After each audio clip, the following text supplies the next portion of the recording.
Hello and welcome to the island of St George's, University of London in Second Life. This is actually our town, it's Tooting in London.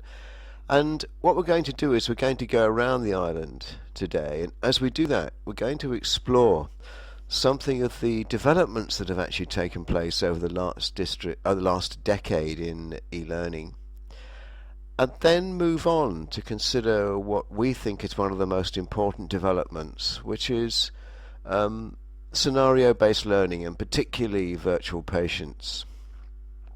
Now, I would normally have to walk around this island, but not today. Today, I'm going to be able to get pushed. So, with a bit of luck, there should be a chair behind me. Yes, there is. And my colleague, Sheetal Kavia, our e-projects manager, is going to push me around the island. Okay, our journey starts a little over 10 years ago when medical education began to flirt quite heavily with various e-learning tools and new technologies. And in that first 5 years, the type of resources and tools that were produced would usually look very similar to book resources. They were page turners.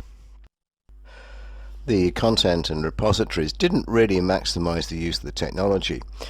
There were a lot of animations, but the technology, the speed of networks wasn't great enough for that sort of thing very much then. And a lot of attempts to get interactivity, forums, other kinds of interactive devices like quizzes, in an early stage of this kind of development, which then moved forward, and we moved into an era when the virtual learning environment became the way in which institutions communicated with students, everything integrated in one place.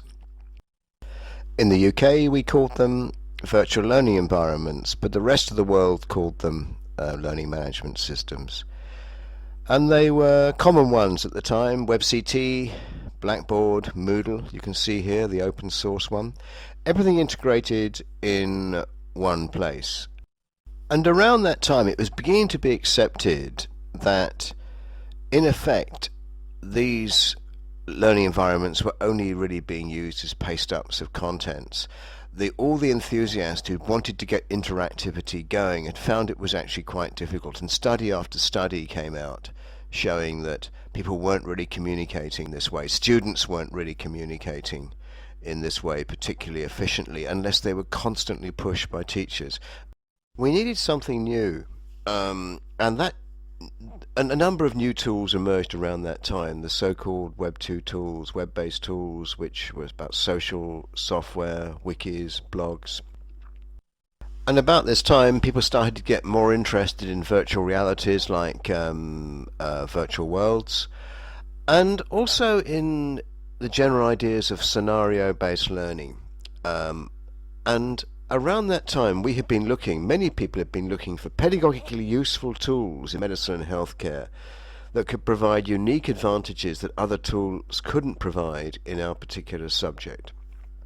And that was the time when the penny dropped as we started to look at virtual patients and interactive scenarios and realize that these things could do things that you couldn't find in a book.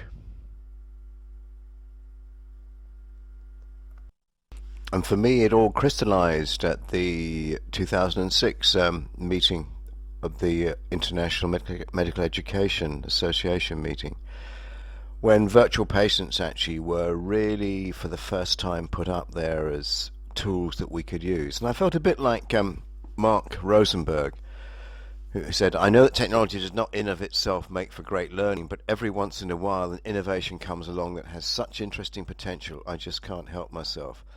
And I think that was the beginning of the time when people in general started to look at virtual patients as possibly becoming an essential tool in medical education. So let's have a look at that.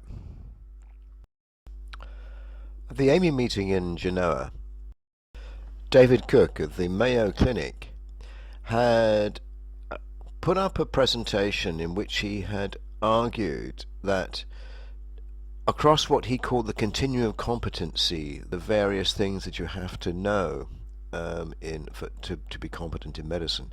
That different tools were useful for different kinds of skills. So standardized patients were good for history taking, human patient simulators were good for various procedures and skills, but the only tool that we had for clinical reasoning was the virtual patient. And the only problem with that was that the kind of interactive virtual patient that he was describing in that was actually fairly uncommon at that time, and not only that, it tended to be very expensive to make virtual patients. And we had wanted to actually put to use virtual patients in our curriculum, but decided instead, since the technology wasn't there, to come at it a different way. So, what's a virtual patient? It's an interactive computer simulation of real-life clinical scenarios for the purpose of medical education, training, or assessment. And at the time, there simply weren't enough around to actually be useful, to have significant impacts upon the curriculum. So what St George's suggested at this meeting was to actually create a shared online bank of virtual patients supported by a European grant. These VPs to be adapted for multicultural, multilingual use for the improved quality and efficiency of healthcare across the European Union. It was to be a 3-year EC funded grant, and believe it or not, we actually did get the money for it. And these are the institutions, a lot of European institutions, as you can see, and also Mobiquitous, which is a healthcare standards consortium, and Rachel Alloway from Northern Ontario. And this group had a significant impact upon the usage of virtual patients worldwide.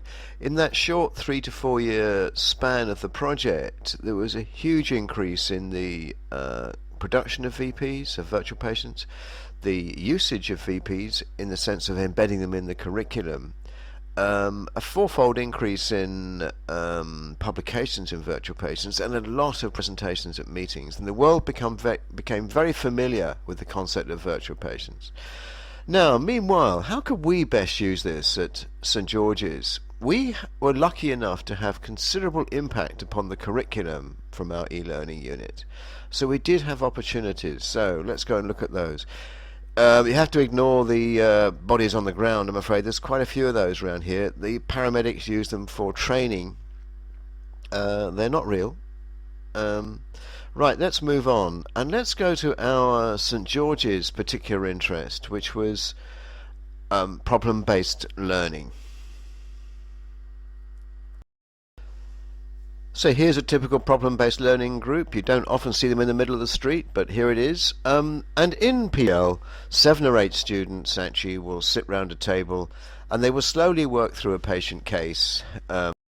However, although it's argued that PBL supports the concept of problem solving, in reality, these very structured cases do not leave the students with anything other than a chance to explore each page, but then actually immediately afterwards the next page is given to them and they have to go through the case in a very linear fashion. And we wanted to actually give them management opportunities, to actually give them the opportunity to, if you like, be able to treat the patient themselves and get a little bit more context, a little bit more authentic of an experience into the PBL.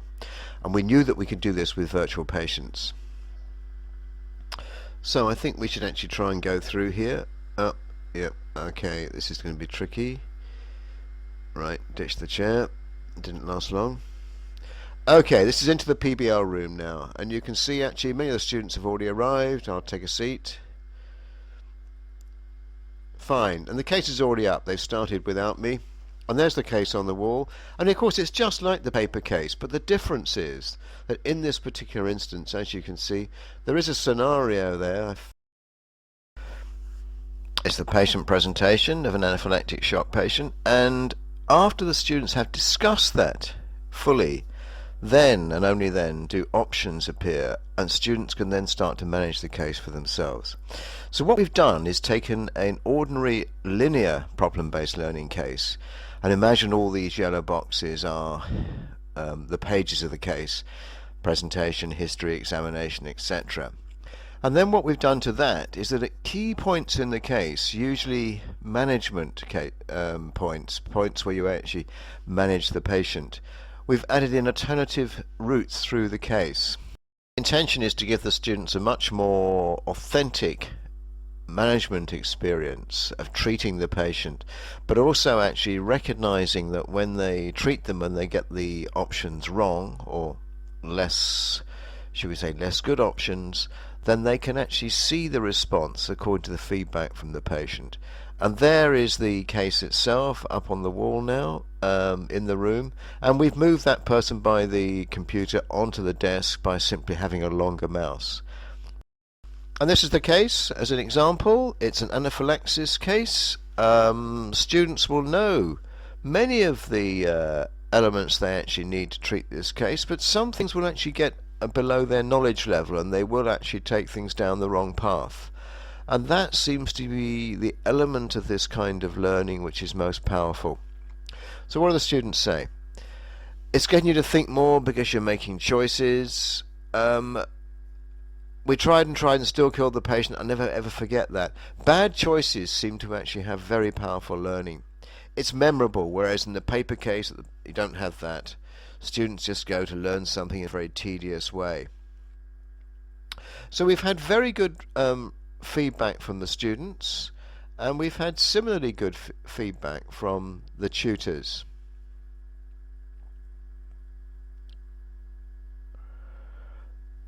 Tutors say it does seem to take PBL to another level that mimics what they're seeing when they go out into the clinical world. In other words, it's an authentic experience. It's a big educational step. The students said they're on the wards, and then they go and do PBL, and the two are cementing each other. And the last point, students do tend to rush through cases, and this slows them down. That's actually quite a problem.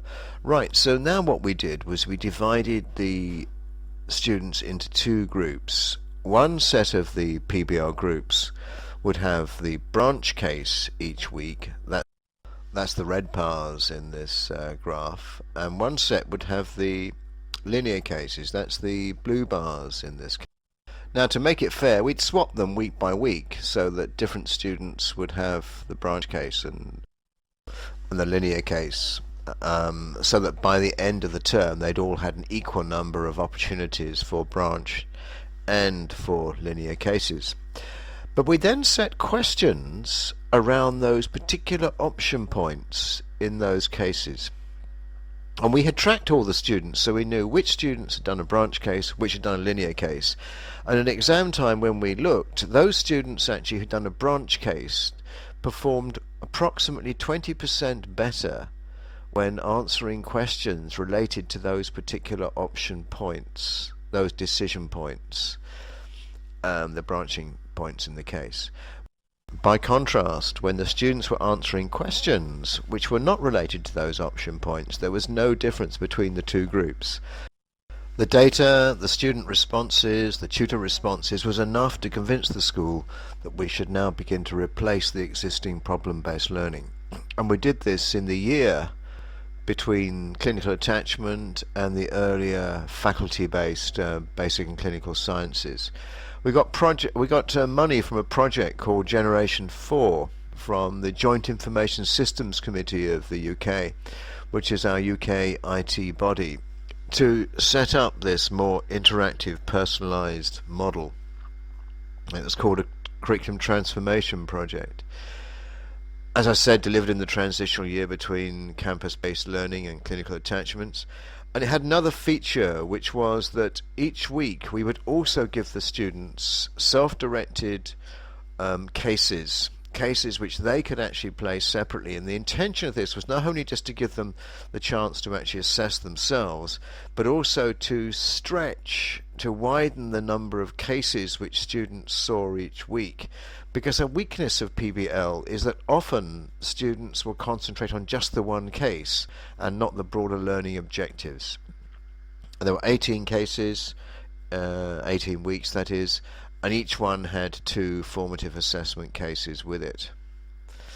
These cases were placed in Moodle, and students could access them at any time that they wished. during that week. Typically a case has a number of different features. You see one just coming up now. It's basically an assessment case, so it has MCQ structures and inquiry type questions in there as well. You have a number of counters, so you can count everything from the cost of treatment to the amount of time you've taken to treat the patient, or the status of the patient. And we've also now made the cases, these formative assessment cases, available on the iPhone. Students can download these cases every week. They get obviously two new cases each week, and they can play them wherever they are, whether it be at home or on the underground or whatever that might be. And these cases can contain inquiry type questions and multiple choice questions, single best answer. They can get scores. You can compare your scores with your peers' scores. Some of them contain significant amounts of video or images. They've been very successful. The students have loved them. They have shown a big interest in downloading the app. It was hard to push the online assessment cases and remind students to do it. We don't have to remind them with the app. It's part of their technology, and so they're very comfortable with it. So we wanted to move to the next step, and the next step was simply this, that we felt that virtual patients could do more than just simply support the typical PBL and clinical reasoning. By embodying resources in the virtual patient, which were content resources or videos or a wide variety of different elements, which you can see in a typical week. A typical week will have a session on basic and clinical sciences. It will have a clinical skills one, communication skills, and what we wanted to do was actually take all these resource elements really and flesh out the PBL with them.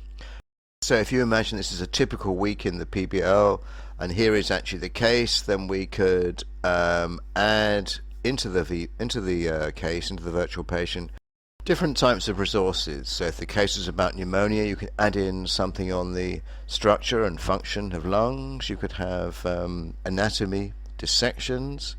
You can see that in the little box below. And by doing this, you can actually enrich the case enormously and make it carry a much larger part of the contextual learning. So there we are. There's an anatomy resource actually that comes from Warwick. And here you've got a clinical skill. It's probably part of a chest examination, I don't know.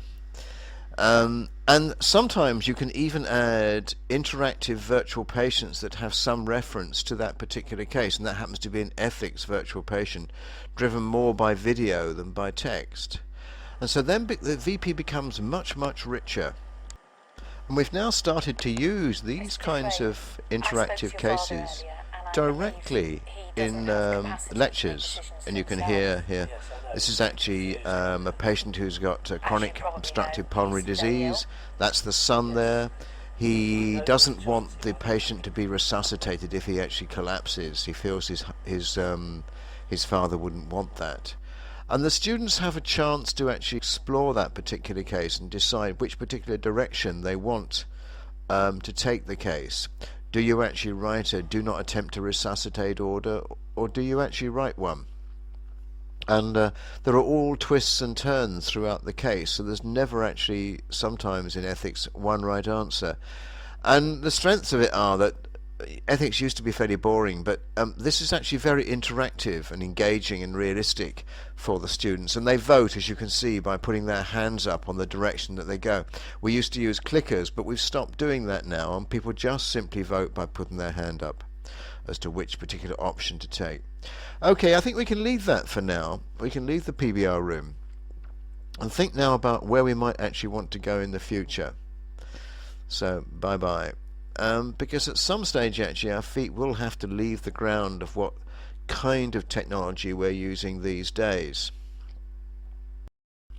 Because all of our existing technologies tend to be mixtures of resources, and what we ideally would want to move towards would be a virtual patient that looked like a virtual patient. You want a patient in which, to go back to David Cook's model yet again, everything could actually be obtained from some level of virtuality, and that is obviously a long way off. But there are groups which are attempting to work much more closely in simulation and try to actually model human behavior in a way in which we could actually put that directly, mix that directly with virtual patients. And one large group doing this is the Virtual Physiological Human Network of Excellence, a huge organization of different countries, which is funded to a very high extent by the European Union. I think over 200 million euros over the last few years. And their aim is a methodological, technological framework, once established, to enable collaborative investigation of the human body as a complex system, a digital avatar, and is actually set out in their program. So the intention has been to explore whether this group, with its concentration on virtual simulation, can actually mix it in with our virtual patients to produce a construct which still uses what we want, which is our clinical decision making and our content, but embodies all these guidance equations on physiology, which are so important to the VPH group. And an example of the sorts of things that VPH will work on, this is actually to do with aneurysms, and they model aneurysms and blood flow very accurately, and they can predict when aneurysms will rupture. And that's the kind of modeling, detailed modeling, that they're actually doing across many, many different systems. Now, our own involvement has been with the what's been nicknamed the AMI group, which was loosely based upon the International Association of Medical Education, and this was 32 leading institutions worldwide who were intent on creating virtual model systems of the patient in health disease. And we felt that if we got together with the VPH, then we could start to exploit what-if simulations and scenarios to mimic decision making involved in management of the patient-practitioner encounter. So that's still a work in progress. We have actually gone for a very large grant and been turned down. But as we have done before with VPs, we will of course try again. But these are many of the kind of powerful resources that are now available to students. This is now an iPhone app, I think it's an Android app as well, the Biodigital Human. And as you can see, you can actually layer this skeleton. There's blood vessels, nerves, the whole skeletal structure, everything. You can turn it, rotate it, enlarge it. And when you actually want some information, you can click on the part that you actually want, and it will bring up the relevant section from Wikipedia. So these are simpler but much more powerful resources than the ones that we've had in the past. Again, it's an integrated system. It's a system which draws in information from several different sectors. So where would we take that kind of development, the kind of development actually which tells the student far more about the body that he's actually exploring? And we have to go up to quite a higher level for that. So let's go up to St George's latest lecture theatre, a fine new place. It hasn't had its fish arrived yet, and as you can see, it's vacation, so there's no students. So we're going to get a private show. I should just have a look around first. It's quite a nice lecture theatre. Difficult when it rains, of course. Augmented reality. That's been quite a buzzword for the last 2 years now. And it really means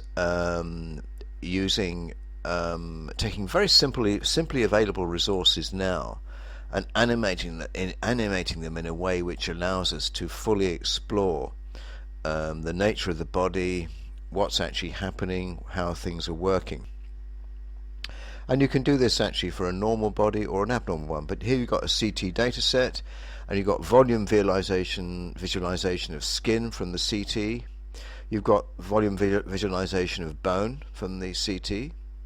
So you can get the whole thing actually together, get a contact and focus visualization, and then you can simply make it track the skeleton of somebody who's moving using the Connect system. And you can see that there. It's an extraordinary tool. I'm sure it's going to find tremendous uses in medicine. I think the whole of augmented reality will. And that's probably where we're going to stop today. And perhaps, having stopped at that point, just leave you with the vision, a joint vision between medical education and between the virtual physiological human network of excellence. And here it is. We want to create a digital model of you. You when healthy, you when sick. We will use this to keep you healthy and to treat you when sick. We will do the same for your friends and family, for your parents as they age and your children as they grow. And then it goes on to say it's a fantastic vision, but within our grasp. And I think that's really about as much as we can actually say at this stage. So it's time for us to actually leave the lecture theatre. Sheetal will now guide me back downstairs. In fact, she probably won't. She's quite likely to just simply take me to the edge.